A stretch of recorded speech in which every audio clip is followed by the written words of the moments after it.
Hoy exploraremos el Salmo 23, un texto muy conocido, pero esta vez lo haremos desde la perspectiva de la Cábala. Este enfoque nos permitirá desglosar cada verso y descubrir las claves profundas y mensajes ocultos que pueden transformar nuestra forma de pensar y vivir. Analizaremos el Salmo verso a verso, desentrañando su significado espiritual. El Salmo 23 aborda dos temas centrales. El primero es el concepto de bitajón, o confianza plena, y el segundo es el resultado directo de esa confianza, la supervisión divina para quienes depositan su fe en Dios. Este principio se conecta con ideas similares en el Salmo 121, donde se describen dos formas principales de supervisión y dirección divina hacia el ser humano. Además, hay un nivel espiritual más elevado relacionado con la Sefirá de Keter, la más sublime dentro del árbol de la vida, que en el lenguaje del Arizal se conoce como Arij Anpin, o rostro largo. Este concepto representa la manifestación de la bondad y paciencia divinas en su máxima expresión. Acompáñennos en este viaje de aprendizaje para comprender cómo estos conceptos pueden abrir puertas a una vida más plena y consciente.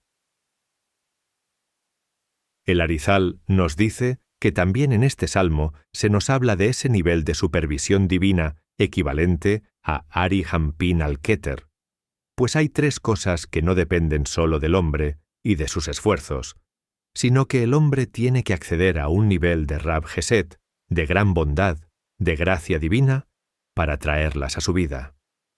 Esas tres cosas son Banei, Hayei, Umezonei, es decir, hijos. ¿Cuántos hijos vamos a tener? ¿Vida? ¿Cuánto vamos a vivir? Umezone, es decir, el sustento. Cuando hablo de sustento no me refiero únicamente al dinero, porque puedes tener grandes cantidades en tu cuenta bancaria, y en lugar de aportarte bienestar, podrían estar causando caos en tu vida. Me refiero a un verdadero sustento lleno de bendición económica, una bendición que realmente enriquece y trae paz. Si deseamos atraer esta bendición a nuestra vida, ya sea en el ámbito económico, personal o en cualquier otra área, debemos entender que no basta solo con nuestros esfuerzos. Se requiere algo más profundo, una conexión con las fuerzas que traen verdadera abundancia y equilibrio. Hay que despertar ese nivel de gracia divina y en este salmo están las llaves para ello. Así que empecemos verso por verso. El primer verso dice, Mismor le David, Adonai roi lo exar mismor, o cántico de David. Adonai es mi pastor, nada me faltará. Mismo literalmente significa cántico para David. Los sabios explican que hay una diferencia si está escrito Mismor le David, cántico para David, o le David mismo para David cántico. Si David usó el canto para traer sobre sí el Ruach HaKodesh, o la inspiración divina, entonces está escrito para David cántico. Sin embargo, si la inspiración vino primero sobre él y ésta le impulsó a cantar este salmo específico, entonces está escrito cántico de David o literalmente cántico para David. Es decir, la inspiración divina preparó un cántico para David y se lo mostró. Y este es el caso de nuestro salmo, el Salmo 23. Esto no era solo para David, sino que así también para nosotros los que leemos el Salmo. Los salmos que son Le David Mismor sirven como escalera para alcanzar la inspiración divina, igual que lo hizo David.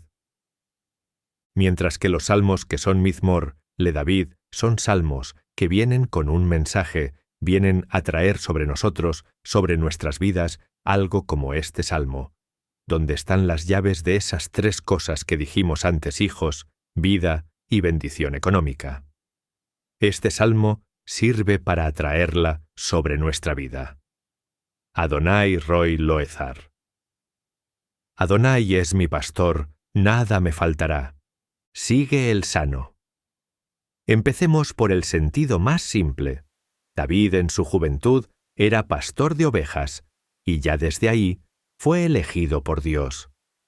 Pero el pastor de ovejas, en su caminar por los prados, se separa de los quehaceres y de la compañía de la sociedad para practicar la itbodedut, es decir, el aislamiento reflexivo.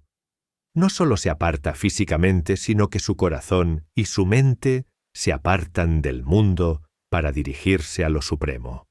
Ese fue David desde siempre, desde joven. Pero una serie de acontecimientos en su vida causaron que sin darse cuenta se viera al mando de ejércitos y más tarde al mando de un reino, y fuera el rey. David pasó gran parte de su vida envuelto en problemas y después huyendo y desplazándose de lugar en lugar. Sin duda no fue fácil para él.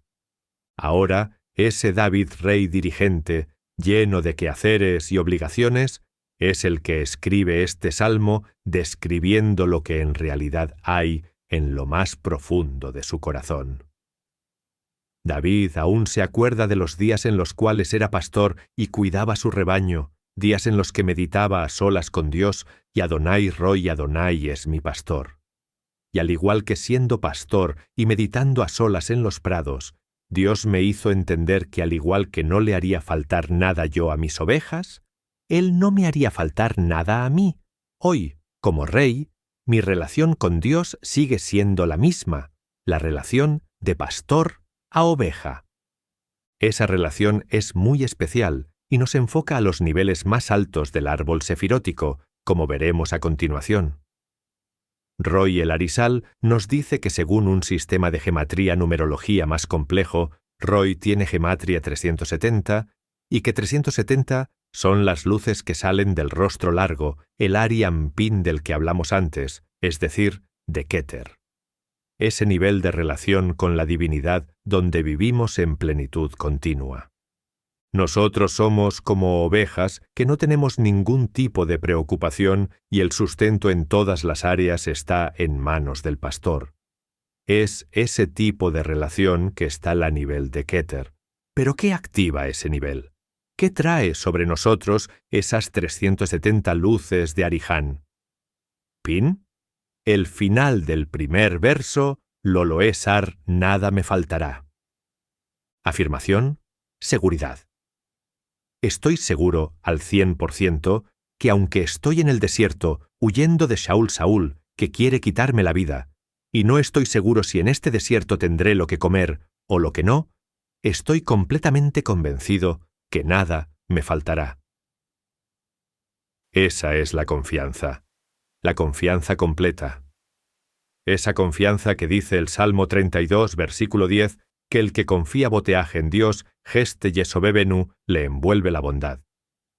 Y los sabios nos dicen, para enseñarnos la fuerza del bitajón, de la confianza en Dios incluso el malvado, que confía en Dios. Gesed le va a envolver. La bondad le envolverá. ¿Cómo puede ser? ¿Por qué?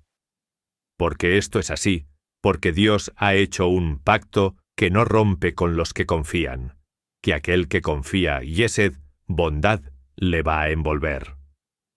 No lo tomes como un pretexto para ser malvado, obviamente, pero entiende que no importa en la situación en la que estás hoy, siempre hay que confiar, porque no recibes bondad según tu nivel de integridad, sino según tu nivel de confianza. Bitajón.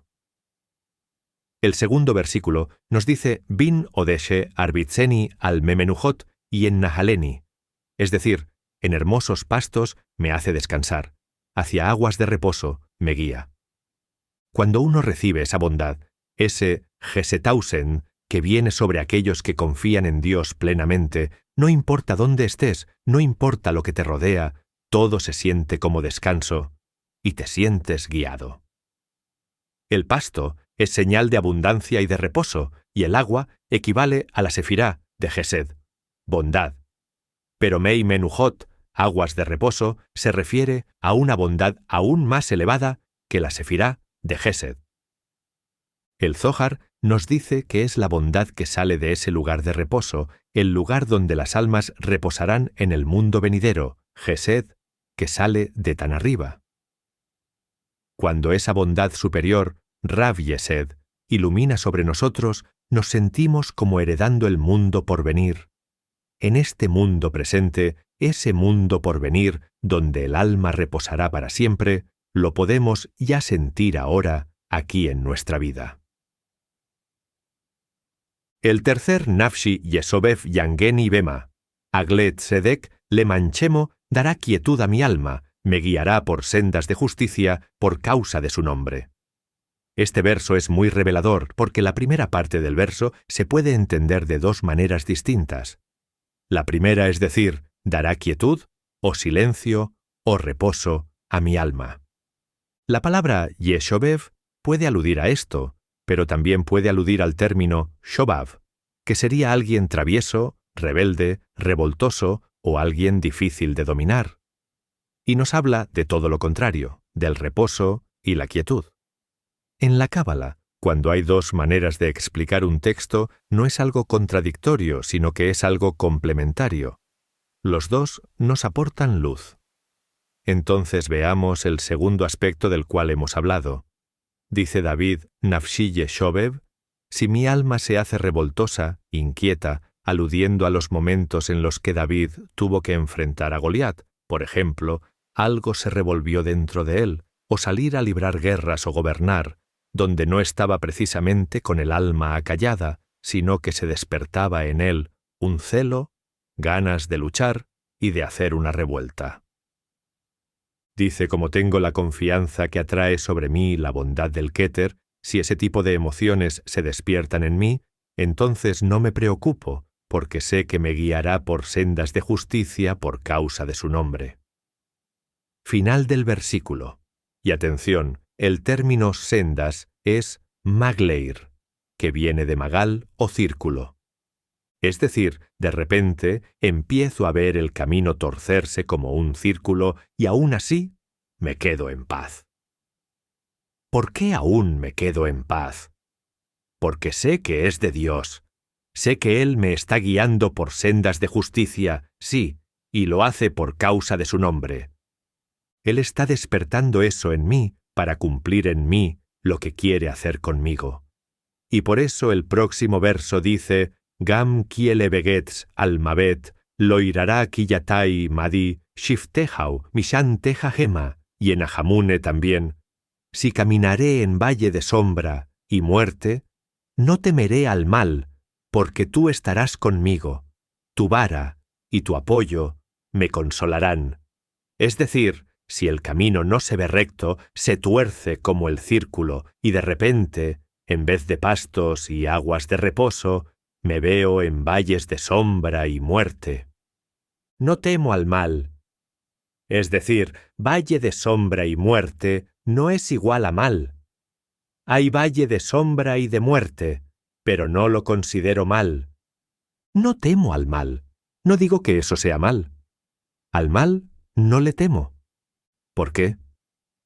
Porque sé que tú has desviado el camino, esos caminos rectos, esos pastos, para ponerme en estos valles que parecen torcidos, eso me traerá consuelo, porque tanto la vara como el apoyo me consolarán. Tanto los pastos, como los valles de sombra y muerte, me son consuelo. ¿Cómo es posible convertir tus valles de sombra y de muerte en pastos hermosos? Bitajón confianza. Confianza que atrae luz de Keter y te hace entender que no importa lo que estés viviendo, no importa incluso cosas que se hayan despertado en ti, que te hayan llevado a ciertos enfrentamientos o a ciertas dificultades en la vida, si siempre has confiado esa confianza plena en Dios, también lo que estás pasando ahora es para bien. Por eso, aunque te veas de repente envuelto en valles de sombra y muerte, no pienses que el simple hecho de estar en un valle o en una sombra es malo. También ahí no temas al mal, porque estás en el bien. Si has confiado, todo viene de Dios y todo será para bien. Y eso nos lleva al próximo versículo, el 5 Tarol Lefanai Shul, Han Neget Zorerai di Santa Bashemen Roshi, Kosi Rebayá. Es decir, preparas una mesa delante de mí ante mis angustiadores, unges mi cabeza con aceite y mi copa está rebosando.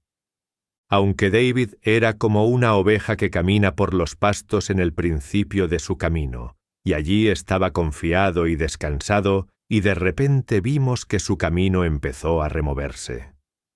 Lo que era descanso y quietud se convirtió de repente en valles de sombra y de muerte. De todas maneras, siguió confiando porque sabía que Dios le estaba guiando por sendas de justicia por causa de su nombre.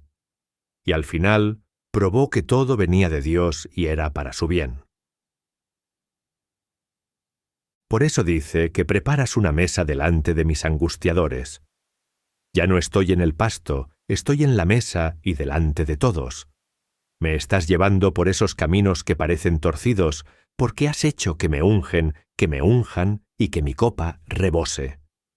Y en el 6º versículo nos dice: Ach tobae sedir de funicol y eme ayai beshafti bebet, Adonai leoreji amim solo la bondad y el bien me perseguirán todos los días de mi vida, y me sentaré en la casa de Adonai por largos días. Quien tiene bitajón, confianza plena en Dios, no solo le irá bien, sino que el bien y la bondad le perseguirán. Si tú miras atrás, verás que hay algo que te persigue siempre: es tu pasado. Todos cargamos con nuestro pasado, pero David nos enseña que quien vive en bitajón, una confianza plena en Dios, comprende que ese pasado no es más que un instrumento de bondad divina, diseñado para su beneficio y para atraer mayores bendiciones a su vida. David reflexionaba sobre su historia, cómo fue despreciado por su propia familia, ignorado como candidato a rey y relegado al cuidado del rebaño mientras sus hermanos eran presentados ante Samuel. También recordaba las muchas veces que fue perseguido por el rey Saúl enfrentando peligros y sufrimientos. Sin embargo, al mirar atrás, David veía todo aquello como una manifestación de bondad y decía: «Solo bien y misericordia me seguirán todos los días de mi vida». ¿Por qué? Porque tenía la certeza de que Dios era su pastor, y esa confianza profunda activaba una supervisión y guía divina asociada al nivel más elevado, la Sefirá de Keter. Si te gustó este mensaje, no olvides dejar un like y compartir tus comentarios. También nos encantaría saber qué salmos te gustaría que analizáramos en el futuro. Te leemos.